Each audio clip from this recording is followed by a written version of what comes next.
காலுக்கு 39 4 99 குழி சிம்மமனை வயது பொருத்தம் 73 ஆண்டுகள். தெற்கு பார்த்து ஒரு அருமையான வாஸ்து. தெற்குன்னா செவ்வாய், வடக்கு புதன், கிழக்கு சூரியன், மேற்கு சனி. இப்போ செவ்வாய் என்ன யார்? முருகனுடைய டிபார்ட்மெண்ட்டில் ஒரு ஹெல்த் அத்தாரிட்டி. அப்போ வெராண்டா, ஹாலு, ஈசானத்தில் ஒரு 3 பேர் இருப்பாங்க, கண்ணியில் ஒரு ஆள் இருப்பார், வாயுவில் ஒருத்தவர் இருப்பார், செப்டி டேங்கு.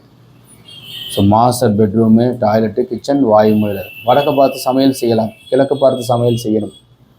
இப்போ டிராயிங் அமைக்கும்போது இந்த படி இந்த இந்த ஈசானம் வெட்டாயிரும். நிறைய வீடுகளுக்கு பார்த்தீங்கன்னாக்கா இந்த தெற்க பார்த்த வீடு ஈசான வெட்டாகும், அக்னி மூலையிலையோ கன்னி மூலையிலையோ செப்டி டேங்கோ இல்லை ஏதோ ஒரு பிழை ஆக்கிடும். அதனால் தெற்க போனால் தேஞ்சு போவான்னு தேனாவையும் சரி, ஏன் தேனுன்னு வச்சுக்கிறாங்க. தயவுசெய்து வரைபடம் அமைக்கும்போது இதெல்லாம் கருத்தில் கொண்டு அமைங்க. சிவாயனம்.